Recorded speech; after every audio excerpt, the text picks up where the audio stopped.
Ms. Gabbard. Thank you, Mr. Chairman. Gentlemen, thank you for being here this morning and for your service. Secretary Carter and General Dunn, for both of you talked about the threat of North Korea in your opening remarks, and I appreciate your leadership in maintaining the department's focus both on current and emerging threats in the Asia-Pacific. I think North Korea's launch of their short-range missiles demonstrated just yesterday how serious and important this threat is, which must remain at the forefront as we look at how and where we are placing and investing our defense resources. Obviously, representing Hawaii, this is something that we're keenly aware of as the threat from North Korea continues with their increased capabilities, as well as people on the West Coast who find themselves within range of their ICBMs. Secretary Carter, you discussed the ongoing consultations with South Korea's hosting a THAAD system. Can you give us an update on those talks, and can you also share the department's commitment to continuing to increase and enhance our missile defense capabilities of the homeland? In particular, in Hawaii, we have a test site for the Aegis Ashore at the Pacific Missile Range facility, and I and others here on the committee are pushing towards operationalizing that to increase that protection.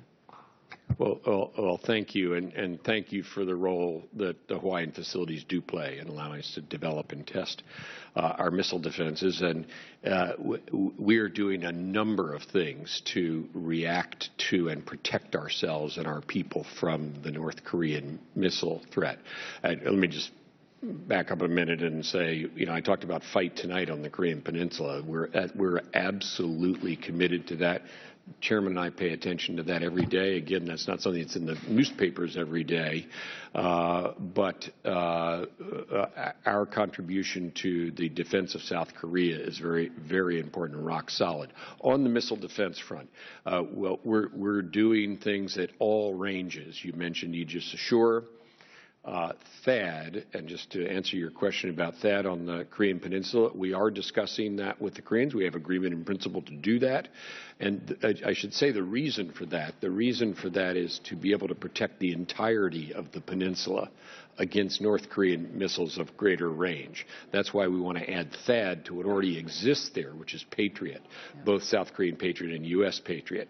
Finally, to the homeland, it is with the possibility of North Korea having the capability to range the United States ICBMs that we began several years ago to increase both the number of our ground-based interceptor system and also its capability. So we're increasing the number of those interceptors from 30 to 44.